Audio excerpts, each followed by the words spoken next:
நேருக்கு நேர் பேசக்கூடிய தைரியம் எனக்கு இருக்கு. அதுதான் இப்போ பண்றேன்.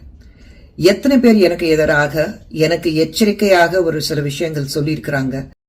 ஆக்ட்ரஸ் குஷ்புவோட மகளான அவந்திகா சுந்தருக்கும் ஷர்வன் ஸ்ரீனிவாசனுக்கும் மேரேஜ் ஆகி 3 days கம்ப்ளீட் ஆயிருக்க நிலையில இப்படியெல்லாம் பேசுவீங்களா அப்படின்னு குஷ்பு ரொம்ப வருத்தப்பட்டு சில விஷயங்களை பேசியிருக்காங்க. அதுதான் இப்போ சோசியல் மீடியால பேசு பொருளாகவும் மாறி இருக்கு. இவங்களோட திருமணம், ரிசப்ஷன், சங்கீத் அப்படின்னு சொல்லி எல்லாத்துலயுமே பல நடிகர் நடிகைகள் கலந்துக்கிட்டாங்க. ஸோ அப்படித்தான் பாக்கியராஜ் அவர்களும் இவங்களோட திருமணம், சங்கீத், மெகந்தி அப்படின்னு எல்லாத்துலயுமே கலந்துக்கிட்டு ரிட்டர்ன் ஆனதுக்கு அப்புறமா இப்போ இறந்து போயிருக்காரு. இந்த விஷயம் தான் இப்போ சோசியல் மீடியால பேசு பொருளா மாறி இருக்கு. அதாவது பொண்ணோட வெட்டிங் முடிச்சதுக்கு அப்புறமா வெட்டிங்ல எடுத்துக்கிட்ட ஃபேமிலி பிக்சர்ஸ், போட்டோஸ் அப்படின்னு எல்லாத்தையுமே சோசியல் மீடியால குஷ்பு ஷேர் பண்ண ஆரம்பிச்சிருக்காங்க.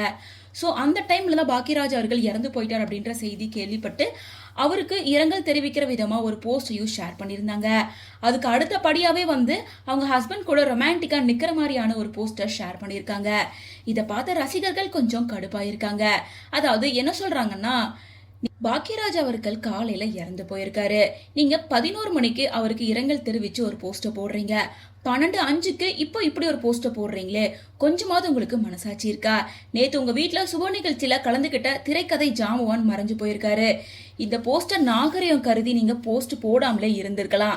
எதுக்கு இப்படி பிஹேவ் பண்றீங்க அப்படின்னு சொல்லி குஷ்புவை விமர்சிச்சு பல பேர் பேச ஆரம்பிச்சிருக்காங்க. அதுலயும் நீங்க ரொமான்ஸ் பண்ணுங்க, நாங்க வேணாம்லாம் சொல்லல.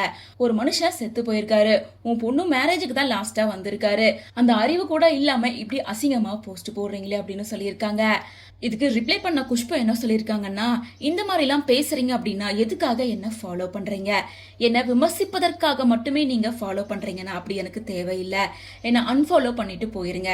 என் மகளுக்கு மேரேஜ் ஆகி 48 மணி நேரம் தான் ஆகுது, அதுக்குள்ளார எதுக்காக இந்த மாதிரி எல்லாம் பேசுறீங்க? பூர்ணிமாவை பத்தி பேசுறீங்க, அவங்கள யாருக்கு அதிகமா தெரியும், உங்களுக்கா எனக்கா? உங்களுக்கு இது பிடிக்கல அப்படின்னா என்ன ஃபாலோவே பண்ணாதீங்க.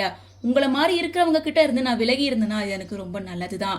உங்களை மாதிரி ஆளுங்க இல்லாம நான் நல்லாவே இருப்பேன், ரொம்ப மகிழ்ச்சியாவும் இருப்பேன், எனக்கு முழு உரிமையும் இருக்கு இந்த மாதிரி போஸ்ட் போடுறதுக்கு அப்படின்னு சொல்லி குஷ்பு ரிப்ளை பண்ணியிருக்காங்க. குஷ்பு ரிப்ளை பண்ணதுக்கு அப்புறமா இந்த விஷயம் எப்படி பார்க்கப்படுதுன்னா, இங்க ஒருத்தவங்களோட போஸ்ட்டுக்கு வந்து எதிர்மறையான கருத்துக்களை ஷேர் பண்ற யாருமே அவங்க பாக்கியராஜ் மறைவுக்கு ஒரு போஸ்ட் கூட போடாம தான் வந்து பேசிக்கிட்டு இருக்காங்க. அது மட்டும் இல்லாம விமர்சனமும் பண்றாங்க. இந்த விஷயத்துல 2 தரப்பும் அவங்களோட பார்வையை முன் வச்சிருக்காங்க தான். ஆனா ஒரு தரப்பு துக்கத்துக்கு மரியாதை காட்டணும் அப்படின்னும், இன்னொரு தரப்பு திருமணம் போன்ற நிகழ்ச்சிகளை ஷேர் பண்றதுக்கும் பேசுறதுக்கும் உரிமை இருக்கு அப்படின்னு தான். பொதுவா பார்க்கும்போது இங்க போஸ்ட் போடுறவங்கள விட குஷ்புவுக்கு தான் வந்து பாக்கியராஜோட குடும்பம் நெருங்கிய ஃப்ரெண்ட்ஸா இருக்காங்க. அப்படி இருக்கும்போது குஷ்புவை பத்தி கொஞ்சம் கூட மனிதாபிமானம் இல்லை அப்படின்னு சொல்லி விமர்சி பேசுறதெல்லாம் கொஞ்சம் கூட நியாயமே கிடையாது. சோ வருத்தம் அப்படிங்கறது எல்லாருக்குள்ள இருக்கும். அதுக்காக சுப நிகழ்ச்சிகளையோ சுப காரியங்களையோ ஷேர் பண்ணக்கூடாது அப்படின்னு எல்லாம் கிடையாது. சோ குஷ்புவோட தரப்புல மட்டும்தான் அதிகப்படியா நியாயம் இருக்க மாதிரி தெரியுது.